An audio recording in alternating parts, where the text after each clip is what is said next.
My name is Grant Collier, studio head of Infinity Ward.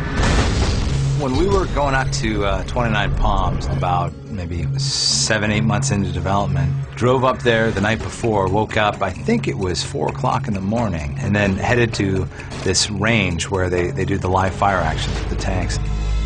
We wanted to replicate all of the authenticity that we had with Call of Duty 1 and 2 and bring it to this modern Call of Duty.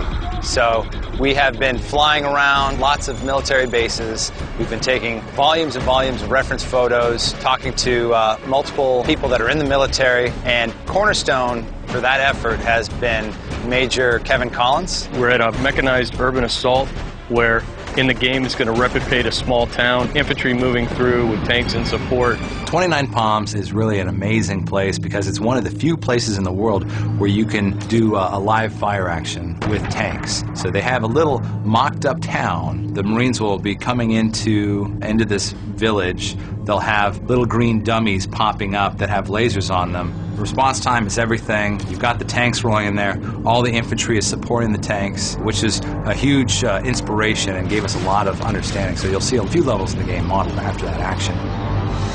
It was a real luxury for us that the Marines were allowing us to come there and do this whole photo shoot and have our animators, you know, behind the tanks and the artists sitting there watching the heat rising from behind the tanks. And when the tanks would fire, it was startling every single time it happened.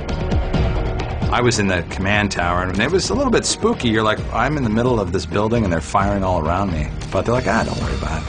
You know, you won't get hit. And why do I have all this body armor on? In the game, I spent a lot of time recreating the way that the breaching would work, and throughout many of the missions, you're going to see your AI comrades stacking up and, you know, doing their breaching actions. So we've really meticulously recreated that. Facilitating the animators to really see how Marines operate and move, facilitating the artists to take pictures and apply those textures, particularly of utilized weapons, where it's not something drawn from a movie armory somewhere, but actually weapons that are worn and have been to Iraq and back and bear those wear marks. So it was, you know, a very rapid process. I mean, that information is just voraciously inhaled by all the other members. I mean, our guys are just die-hard about being authentic as possible.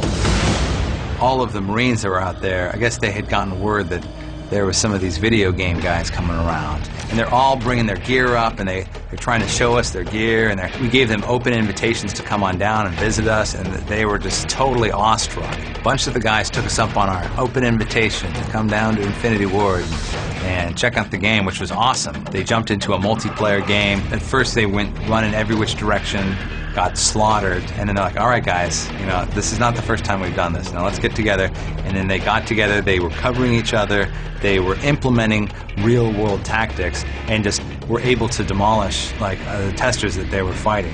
And it was just really great. I really believe the Call of Duty teams have gone above and beyond. Some of the Marines have actually commented, wow, this is going to be one heck of a game. You're really showing us in our reality and what we really look like. Some other games that maybe have been in the past haven't had access to this type of training in particular. This is the only place that does a live fire mount with tanks and infantry combined. So this is a one-time event for these guys, and they've gone above and beyond to get that actual detail for the gaming community.